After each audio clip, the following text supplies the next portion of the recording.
کرم سے کر دے۔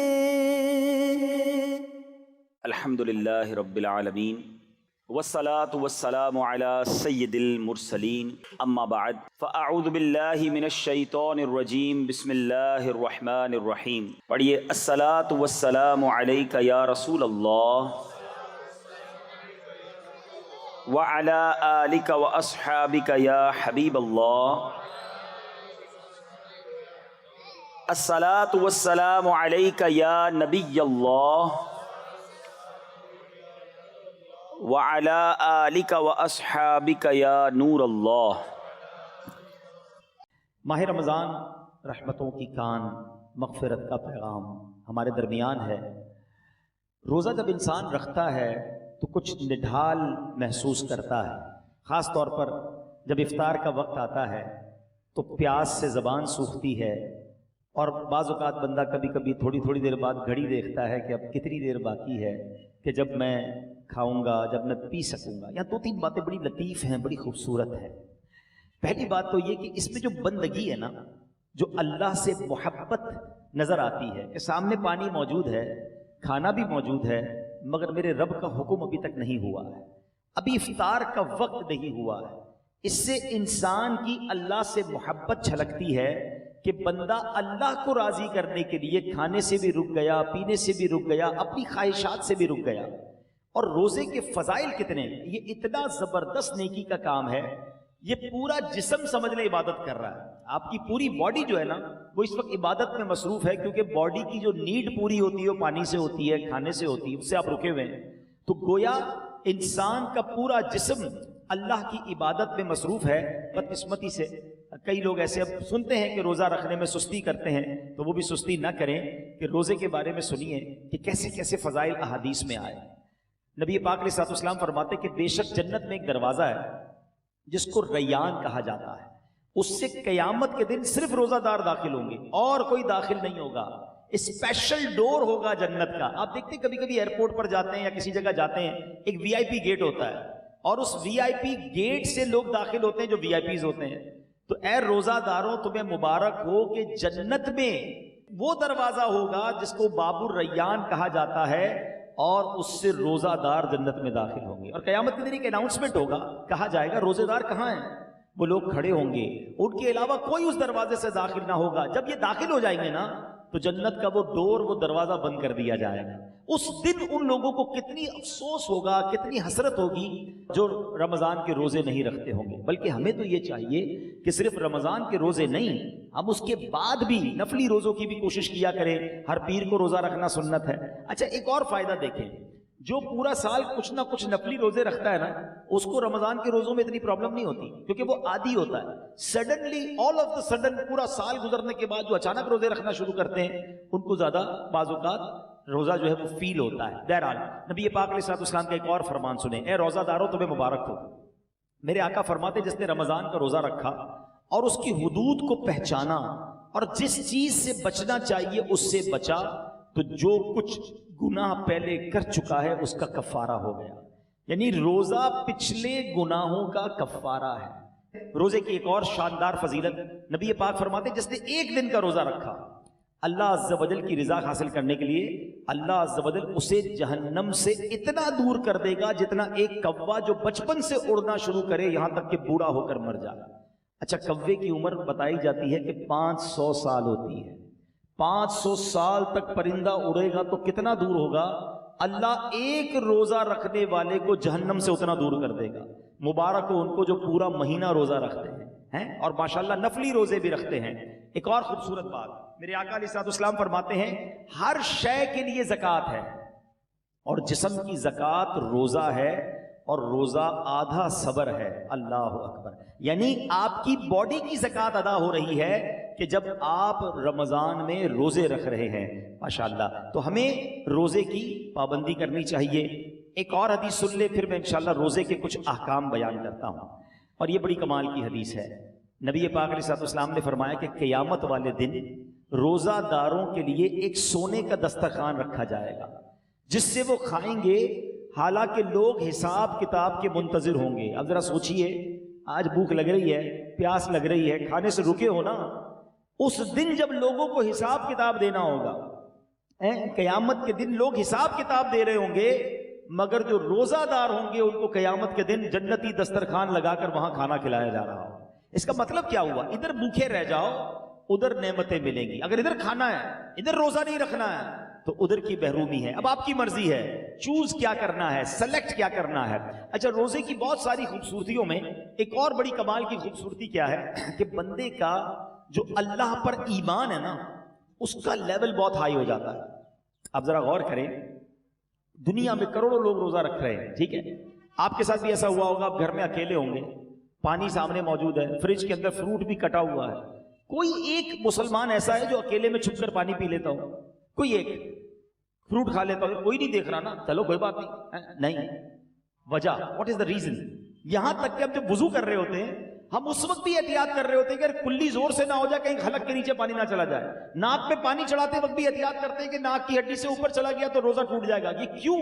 حالانکہ وضو خانے پہ کسی کو بھی نہیں پتا چلے گا، میں ایک دو چلو پانی پی لوں، لیکن ہم سب کا خیال کیا ہے؟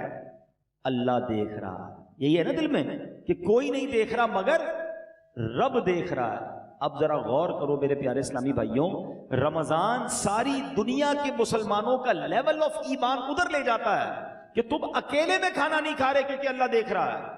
تو اب سوال یہ ہے کہ جب اللہ رمضان میں دیکھ رہا ہے تو کیا رمضان کے بعد نہیں دیکھ رہا؟ حلال کھانے سے رک گئے کیونکہ افطار کا وقت نہیں ہوا، مگر بندہ پھر حرام دیکھنے سے کیوں نہیں رکتا کہ اللہ دیکھ رہا ہے؟ اکیلے میں گناہ کرتے وقت یہ خیال کیوں نہیں آتا کہ رب دیکھ رہا ہے؟ ایکچولی رمضان ہماری پوری پریکٹس کروا رہا ہے کہ دیکھو، جب پورے رمضان تم یہ خیال دل میں بٹھائے رکھتے ہو کہ اکیلے میں کھانا نہیں ہے، پینا نہیں ہے، رب دیکھ رہا ہے، تو پھر رمضان میں بھی اور رمضان کے بعد بھی حرام کماتے وقت بھی سوچو نا اللہ دیکھ رہا ہے، حرام بولتے وقت بھی سوچو اللہ دیکھ رہا ہے، حرام سنتے وقت بھی سوچو اللہ دیکھ رہا ہے۔ تو انشاءاللہ اگر یہ پریکٹس بن گئی کہ اللہ دیکھ رہا ہے تو پھر گناہ کرنے کی عادت چھٹ سکتی ہے۔ اللہ مجھے بھی اور آپ کو بھی یہ خیال ایسا عطا کر دے کہ جب بھی برائی کی طرف جانے کو جی چاہے، دل سے صدا آئے کہ اللہ دیکھ رہا ہے۔ بالکل اسی طرح میرے پیارے اسلامی بھائیوں، رمضان میں جو ہم روزہ رکھتے ہیں اور چیزوں کی جزا بیان ہوئی ہے کہ بھائی اس کے بدلے جنت کا گھر ملے گا، جنت کے درخت ملیں گے، جنتی کھانے ملیں گے۔ اب آؤ روزے کی ایک اور فضیلت سنو۔ میرا کوئی بھائی، میری کوئی بہن اور روزہ کبھی قضا نہ کرے، روزہ قضا کرنے کا خیال بھی آئے تو دل میں یہ نہ لائے۔ لوگ کہتے ہیں یار کام کاج بہت ہوتا ہے، نوکری مجھے کرنی ہوتی ہے۔ دیکھو، کام کم کر دینا، کاروبار کم کر دینا، تھوڑے پیسے کم کما لینا، مگر روزہ مت چھوڑنا، کیونکہ اب جو میں فضیلت بتانے جا رہا ہوں نا، میں نے اب تک کسی اور عمل کی یہ فضیلت نہیں پڑھی ہے، کہ نبی پاک علیہ الصلوۃ والسلام فرماتے ہیں کہ اللہ فرماتا ہے، یعنی یہ حدیث قدسی بھی ہے، اللہ فرماتا ہے فَإِنَّهُ لِي وَأَنَا أَجْزِي بِهِ، اللہ فرماتا ہے روزہ میرے لیے ہے اور اس کی جزا میں خود دوں گا۔ باقی چیزوں کی جزا رب فرشتوں کے ذریعے عطا فرماتا ہے، مگر روزہ دار کے لیے رب نے فرمایا اس کی جزا میں خود عطا فرماؤں گا۔ بلکہ علماء اس کو ایک اور انداز سے بھی پڑھتے ہیں، انا اجزا بہی، اس کے معنی یہ ہو گئے کہ روزہ میرے لیے ہے اور اس کی جزا میں خود ہوں، یعنی رب فرما رہا میں اس کا ہو جاتا ہوں۔ تو اے روزہ دارو، جس کا رب ہو جائے تو اس کے کام کیوں نہ بن جائیں، اس کی مشکلیں آسان کیوں نہ ہو جائیں۔ اور ایک اور میں شریعت کی لاجک بتا دیتا ہوں، بہت سارے کاموں میں نوجوان کہتے ہیں کہ جناب ادھر جو ہے بہت دل چاہتا ہے کہ بڑے بڑے میرے گھر ہوں، بڑی بڑی گاڑیاں ہوں، چاہے اس کے لیے حرام کمانا پڑے۔ دیکھو، حرام کما کر اچھے گھروں کے لیے پیسے حرام مت کمانا، ادھر چھوٹے گھر میں صبر کر لو، اللہ نے تمہارے لیے جنتی گھر تیار کر رکھے ہیں۔ کچھ لوگ ادھر شراب پیتے ہیں، اللہ کو ناراض کرتے ہیں، دیکھو ادھر شراب نہ پینا، صبر کر لو، اللہ نے جنتیوں کے لیے جنتی شراب تیار کر رکھی ہے۔ مردوں کو زیور پہننے سے منع کیا کہ دیکھو یہاں زیور مت پہننا، سونا چاندی مرد کو پہننا الاؤ نہیں ہے، مگر جنت میں مردوں کو سونے کے زیورات عطا کیے جائیں گے۔ ادھر حرام عورتوں کی طرف، ناجائز عورتوں کے پاس جانا جو حرام ہیں ان کے قریب مت جانا، جی تو چاہتا ہے، شیطان تو بلاتا ہے، مگر حرام کاری سے بچ جاؤ، اللہ نے جنت میں جنتیوں کے لیے حوریں تیار کر رکھی ہیں۔ اگر آپ اس لاجک سے دیکھیں نا، جس چیز سے شریعت نے ہمیں یہاں روکا ہے، جس کا دل بھی چاہتا ہے، شریعت نے یہاں سمجھا دیا۔ کچھ کچھ سال رک جاؤ، جنت نہ ختم ہونے والی ہے، اللہ نے آلٹرنیٹ شاندار وہاں تیار کر رکھا ہے، یہاں بڑے گھر دیکھ کر اپنے گھر پہ مایوس نہ ہو جاؤ، صبر کی زندگی گزارو، اللہ نے بڑے بڑے محل جنتیوں کے لیے تیار کیے ہیں، تمہارے پاس اگر یہاں گاڑی نہیں ہے مایوس نہ ہونا، حرام کی طرف مت جانا، جنتیوں کے لیے اللہ نے جنتی سواریاں تیار کی ہیں، یہاں اگر مہنگے اور اچھے کھانے نہیں کھا سکتے، پیسے تھوڑے ہیں، حرام کی طرف مت جانا، صبر کر لینا، اللہ نے جنتیوں کے لیے جنتی دسترخوان لگائے ہوئے ہیں، جنتی مشروب موجود ہیں، ارے انسان جو تمنا کرے گا اللہ اس قسم کا کھانا اس کے سامنے عطا فرما دے گا۔ تو جب وہ نعمتیں موجود ہیں تو کچھ صبر کے ساتھ، کچھ قناعت کے ساتھ، اللہ کی رضا کے ساتھ اور حلال روزی کے ساتھ زندگی گزار لیں، انشاءاللہ دنیا بھی بہتر ہوگی اور آخرت بھی بہتر ہو جائے گی۔ اب میں چاہوں گا کہ بیان میں کچھ روزے کے اہم مسائل بھی ہم سن لیں۔ بعض اوقات کچھ روزہ داروں کو کنفیوژن ہوتی ہے۔ سب سے پہلے تو یہ سمجھ لیں کہ افطار اور سحری کا ٹائم جو بھی آخری ٹائم ہے، جو کراچی میں ہے یا باہر مجھے سن رہے ہیں، ہمیشہ یاد رکھیں اذان کا انتظار نہیں کرنا ہے۔ اذان نماز کے لیے ہوتی ہے، سحری بند کرنے کے لیے نہیں ہوتی ہے، ٹھیک ہے نا؟ ہو سکتا ہے مؤذن صاحب 5 منٹ لیٹ ہو جائیں، کبھی ان کی جناب اچھا کچھ لوگ کہتے ہیں اذان ہوگی تو روزہ بند کریں گے، اور اگر آپ کے علاقے میں لائٹ ہی چلی گئی اور مائک ہی بند ہو گیا مسجد کا، پھر کیا کریں گے؟ روزہ بند نہیں کریں گے۔ تو اذان جو ہے وہ روزہ بند کرنے کے لیے، افطار کے لیے نہیں ہوتی، وہ نماز کے لیے ہوتی ہے۔ روزے کا تعلق ٹائمنگ سے ہے۔ وقت سحر یعنی فجر کا وقت شروع ہوا، جیسے ہی شروع ہوا اب آپ کھا پی نہیں سکتے، 1 سیکنڈ بھی آپ نے زیادہ کھا لیا تو اب پورا دن آپ بے شک بھوکے رہیں، روزہ نہیں ہوگا، آپ کا روزہ شروع ہی نہیں ہوا۔ تو بیسٹ طریقہ کیا ہے؟ اپنی گھڑی کا ٹائم سیٹ رکھیں۔ اب تو موبائل فون آ گئے ہیں، جو انٹرنیٹ والے موبائل ہوتے ہیں اس میں بھی موبائل ٹائم بڑا پرفیکٹ پتہ چل رہا ہوتا ہے۔ 5 منٹ پہلے، کوئی لازم تھوڑی ہے کہ آخری منٹ تک کھانا پینا ہے، 5 منٹ پہلے آپ کھانا پینا بند کر دیں، ٹوتھ پیسٹ وغیرہ کرنا ہے تو بھی کر لیں، اور اپنے تمام معاملات سے فارغ ہو جائیں، درود پاک پڑھیں، تاکہ آپ فرض روزہ ہے نا، اگلے 15 گھنٹے بھوکا رہنے کے لیے تیار ہیں تو 5 منٹ زیادہ بھوکا رہ جائے نا بھائی، 5 منٹ 10 منٹ پہلے فارغ ہو جائیں سحری سے۔ بالکل اسی طرح افطار میں بھی آپ نے کرنا یہ ہے کہ افطار میں آپ نے گھڑی دیکھ کر افطار کرنا ہے، ٹائم دیکھ کر افطار کرنا ہے، 1 آدھ منٹ اوپر ہو جائے خیر ہے، پہلے افطار نہ ہو جائے۔ بعض اوقات ہوتا ہے لوگوں کی گھڑی ٹائم پہ نہیں ہوتی، 5 منٹ پہلے افطار کر لیتے ہیں۔ آپ کو پتا ہونا چاہیے کہ ٹائم ہوا کہ نہیں۔ اور بالکل اسی طرح اذان مغرب کی نماز کے لیے ہوتی ہے، افطار کے لیے نہیں ہوتی۔ اس میں بعض اوقات 2 گڑبڑ ہو جاتی ہیں۔ ایک ہی ہو جاتی ہے کہ کبھی مؤذن صاحب سے بھی غلطی لگ سکتی ہے، جلدی اذان دے دی، آپ نے اذان سنی روزہ کھول لیا تو آپ کا روزہ چلا گیا۔ آپ ٹائم دیکھیں ٹائم ہوا ہے کہ نہیں۔ اور مؤذن صاحب خود اپنا افطار کرنے میں لگے ہوئے ہیں اور وہ 5 منٹ بعد اذان دے رہے ہیں اور آپ انتظار کر رہے ہیں اذان کا، تو یہ بھی درست نہیں، کیونکہ افطار کو تاخیر بھی نہیں کرنی چاہیے۔ تو پہلی بات تو یہ سمجھ لیں کہ ٹائم ٹیبل کے ساتھ روزہ ہے۔ یا ایک اور خوبصورت بات کہوں کہ لوگ آج کل بڑی مثالیں دیتے ہیں دوسرے ملکوں والوں کی، غیر مسلموں کی، یار وہاں بڑی ٹائم مینجمنٹ ہے جناب، بڑا ٹائم سے معاملات چلتے ہیں، ان کے جہاز بھی ٹائم پہ، ان کی ٹرینیں بھی ٹائم پہ، لوگ آتے بھی وقت پر ہیں۔ مجھے بتاؤ پوری دنیا میں ایک مذہب بتا دو کہ جو اتنا ٹائم مینجمنٹ کا درس دیتا ہو۔ ارے ہماری تو ساری عبادتیں ٹائم کے ساتھ ہیں، وقت سے 1 منٹ پہلے آپ کو سحری بند کرنی ہے تو روزہ ہوگا، وقت گزرنے کے بعد 1 منٹ اوپر چلا گیا روزہ ہی شروع نہیں ہوگا، افطار گھڑی کے مطابق کرنا ہے۔ بالکل ساری دنیا کے مسلمان ٹائم پہ افطار کرتے ہیں۔ ہماری ساری اذانیں، مسجد کا ٹائم ٹیبل دیکھیں، آپ کی ٹرین لیٹ ہو سکتی ہے، جہاز لیٹ ہو سکتا ہے، ہم نے دیکھا سردی ہو، گرمی ہو، بارش ہو، آندھی ہو، طوفان ہو، دنیا بھر کی مسجدوں میں وقت پہ اذان ہوتی ہے، وقت پہ جماعت ہوتی ہے، لاکھوں مسجدوں میں۔ کیسی شاندار ٹائم مینجمنٹ ہے، اسلام کی کتنی عبادتیں ٹائم کے ساتھ ہیں۔ ارے جناب ہم حج پہ جائیں تو کب عرفات میں رہنا ہے، کب عرفات سے نکلنا ہے، کب پہلے نہیں نکلنا ہے، کب مزدلفہ پہنچنا ہے، کب مینا پہنچنا ہے، کون سے دن طواف الزیارت کے ہیں، each and every thing going with time. Islam جتنا ٹائم مینجمنٹ سکھاتا ہے نا، اتنا دنیا کا کوئی مذہب نہیں سکھاتا۔ ہاں یہ ضرور کہہ سکتے ہیں کہ ٹائم مینجمنٹ اسلام میں ضرور ہے، مسلمان اس سے سیکھتے نہیں ہیں، تو ہمیں دوسروں کی مثالیں دینے کی کیا ضرورت ہے؟ ہمارا دین ہمیں شاندار ٹائم مینجمنٹ سکھاتا ہے۔ اچھا انجیکشن، روزے میں اگر کسی کو خون دینا ہے، جب آپ خون دیں گے تو آپ کا وضو ٹوٹے گا، لیکن اگر آپ انجیکشن لگواتے ہیں اس سے روزہ نہیں ٹوٹے گا. ٹھیک ہے, کان میں اگر کوئی ڈراپ ڈالتا ہے, اگر اس کا کان کا پردہ پھٹا ہوا نہیں ہے تو بھی اس سے روزہ نہیں ٹوٹے گا. ہاں, آنکھ میں اگر کوئی ڈراپ ڈالتا ہے تو اس سے علماء فرماتے ہیں روزہ ٹوٹ جائے گا. تو ہمیں روزے کے بارے میں یہ معلومات بھی ہونی چاہیے. بعض اوقات لوگ جو ہے احتیاط نہیں کرتے, اور وہ احتیاط نہ کرنے کی وجہ سے ان کا روزہ ٹوٹ جاتا ہے. جب یہ فرض ہے تو اس کے احکام سیکھنا بھی ضروری ہے, اس کی احتیاطیں سیکھنا بھی ضروری ہے. تو بہرحال میرے پیارے اسلامی بھائیوں, افطار کے وقت ایک اور کام کرنے والا ہے جو نارملی ہمارے یہاں نہیں ہوتا, کیونکہ روزانہ افطار کے وقت 10 لاکھ گناہ گار جہنم سے آزاد کیے جاتے ہیں. روزانہ یہ اتنا مبارک مہینہ ہے, اس پہ روزانہ افطار کے وقت 10 لاکھ گناہ گار آزاد جہنم سے کیے جاتے ہیں.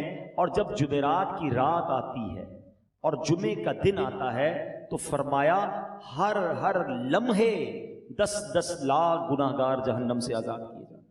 اب آپ سوچیں کہ افطار کے وقت ہماری کیا کیفیت ہونی چاہیے. ہمارے گھروں میں تو ایک ہنگامہ مچا ہوتا ہے, شربت کدھر ہے تو پکوڑے کدھر ہے تو فلاں چیز نہیں آئی.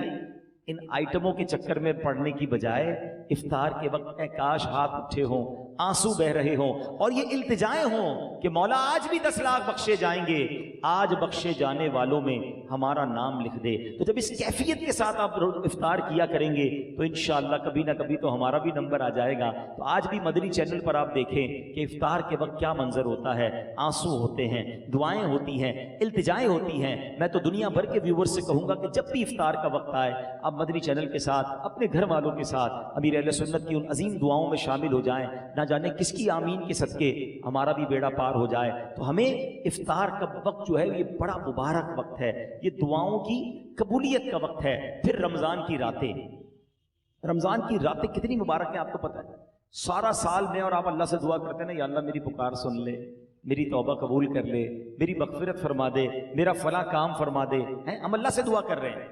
آپ کو پتہ ہے رمضان کی راتوں میں کیا ہوتا ہے, رحمت کے فرشتے یہ آواز لگاتے ہیں, ہے کوئی مانگنے والا کہ اس کی توبہ قبول کی جائے, ہے کوئی توبہ کرنے والا کہ اس کی توبہ قبول کی جائے, ہے کوئی سوالی کہ اس کا سوال پورا کیا جائے. یعنی رمضان میں ادھر سے آفر ہے کہ مانگ لو میں دے رہا ہوں, مغفرت چاہیے تو میں مغفرت دے رہا ہوں, توبہ کرنی تو میں توبہ قبول کر رہا ہوں. مگر آپ دیکھیں کہ آج ہماری راتیں کہاں خرچ ہو رہی ہیں. بہت بڑی تعداد میں لوگ کھانے پینے, گھومنے پھرنے, کرکٹ میچز, پتہ نہیں کیا کیا کر رہے ہیں رمضان میں. ارے اللہ کے بندو, یہ راتیں عبادت کی ہیں, یہ راتیں دعائیں کی ہیں, یہ مانگنے کی ساری زندگی پڑی ہے کھانے پینے کی. تو خدارا رمضان کی راتوں کو ضائع نہ کریں. اور اب میں آخری بات اپنے بیان کی کر لوں جو میں سمجھتا ہوں میرے بیان کی سب سے اہم بات ہے. وہ کیا ہے, یہ اب تک تو میں نے رمضان میں عبادت نیکیاں کرنے کے بارے میں بات کی نا, یہ تو چلے تھوڑی بہت لوگ کر ہی رہے ہیں یا کرتے ہیں, مگر رمضان میں گناہ نہیں کرنا ہے, اس کی طرف توجہ کم لوگوں کی ہے. کیوں؟ دیکھیں رمضان میں گناہ کی پکڑ بھی زیادہ ہے, رمضان میں گناہ کا عذاب بھی زیادہ ہے, مار بھی زیادہ پڑے گی. کیوں بھائی؟ مسجد کے باہر کوئی گناہ کرے گناہ ہے, لیکن کوئی مسجد کے اندر آ کر گناہ کرے تو بڑا شدید گناہ ہے. کوئی اللہ کا گھر میں جا کر گناہ کرے گا تو اللہ کی غضب کو دعوت دے گا نا. مکہ شریف میں جا کر کوئی ایک نیکی کرے, حدود حرم میں تو ایک نیکی 1 لاکھ نیکی کے برابر, مگر وہاں کوئی گناہ کرے تو 1 لاکھ گناہ کے برابر. اس کی وجہ کیا ہے؟ اتنے مقدس جگہ پر آئے ہو جہاں ساری دنیا عبادت کر رہے ہو, تم ادھر بھی گناہ کر رہے ہو. بالکل اسی طرح رمضان بڑا مقدس مہینہ ہے, جو رمضان میں گناہ کرے گا, احادیث میں یہ مضمون ملتا ہے کہ جو ایک گناہ رمضان میں کرے اس کے 1 سال کے اعمال برباد کر دیے جائیں گے. ہمارے ہاتھ میں موبائل ہوتا ہے, موبائل کھولا, پتہ نہیں کیا دیکھ رہے ہیں, کیا سن رہے ہیں. خدارا اپنی زبان پر, اپنی آنکھوں پر, اپنے کانوں پر ہمیں قابو رکھنا ہے. یہ صرف کھانے پینے سے رکنے کا نام روزہ نہیں ہے. آنکھوں کا روزہ یہ بندہ حرام نہ دیکھے, زبان کا روزہ یہ بندہ حرام نہ بولے, پیٹ کا روزہ یہ بندہ حرام نہ کھائے. ادھر جناب بھوکے پیاسے تو ہیں, باقی سارے گناہ ہو رہے ہیں. احادیث میں یہ مضمون بھی ملتا ہے کہ وہ شخص جو بھوکا پیاسا رہے مگر گناہوں سے نہ بچے, ایسے بندے کے بھوکا پیاسا رہنے کی اللہ کو کوئی ضرورت نہیں ہے. تو کچھ لوگ رمضان میں فلمیں دیکھتے ہیں, ڈرامے دیکھتے ہیں, ٹائم پاس کر رہا ہوں یار, موبائل پہ گیمیں کھیل رہے ہیں. فضول کام نہ کریں نا, یہ پتہ نہیں اگلا رمضان ہمیں ملے نہ ملے. تلاوت کریں, ذکر و اذکار کریں, عبادت کریں, اور اس رمضان میں میں نے اور آپ نے مغفرت حاصل کرنی ہے. یہ بات یاد رکھیے گا. میرے آقا علیہ الصلوۃ والسلام نے جبریل امین کی ایک دعا پر آمین ارشاد فرمائی. صحابہ نے پوچھا حضور آپ نے کون سی دعا پر آمین فرمائی؟ تو نبی پاک نے فرمایا کہ مجھے جبریل امین نے یہ دعا کی کہ اے اللہ، جو رمضان کو پائے اور اپنی مغفرت نہ کروا سکے وہ ہلاک و برباد ہو جائے۔ اب ذرا سوچیں میرے پیارے اسلام بھائی، دعا کون کر رہا ہے؟ فرشتوں کا سردار، اور آمین کون کہہ رہے ہیں؟ نبیوں کے سردار۔ تو دعا تو قبول ہی قبول ہے نا۔ اب رمضان میں جس کی مغفرت نہ ہوئی نا، وہ برباد ہو جائے، تو روتے رہیے، التجائیں کرتے رہیے، اللہ سے معافی مانگتے رہیے، تلاوت کرتے رہیے، پتہ نہیں اگلی بار رمضان نصیب ہو کہ نہ ہو۔ جن کو اللہ نے نوازا ہے غریبوں کی مدد کیجیے، سحر و افطار میں خرچ کیجیے، اپنی زکوٰۃ پوری دیجیے، اور اللہ کی راہ میں اور خرچ کیجیے تاکہ غریب مسلمانوں کا بھی بھلا ہو جائے۔ اللہ کریم سے میں دعا کرتا ہوں کہ رب کریم ہم سب کو ماہ رمضان کی برکت عطا فرمائے، روزے اس کی روح کے مطابق رکھنے کی توفیق عطا فرمائے۔ اب تک جتنے روزے رکھے اللہ اس کو اپنے دربار میں قبول فرمائے، اور آگے بھی ہمیں پابندی سے پورے روزے رکھنا صحت و عافیت کے ساتھ نصیب فرمائے۔ میرے اعمال کی اصلاح کرم سے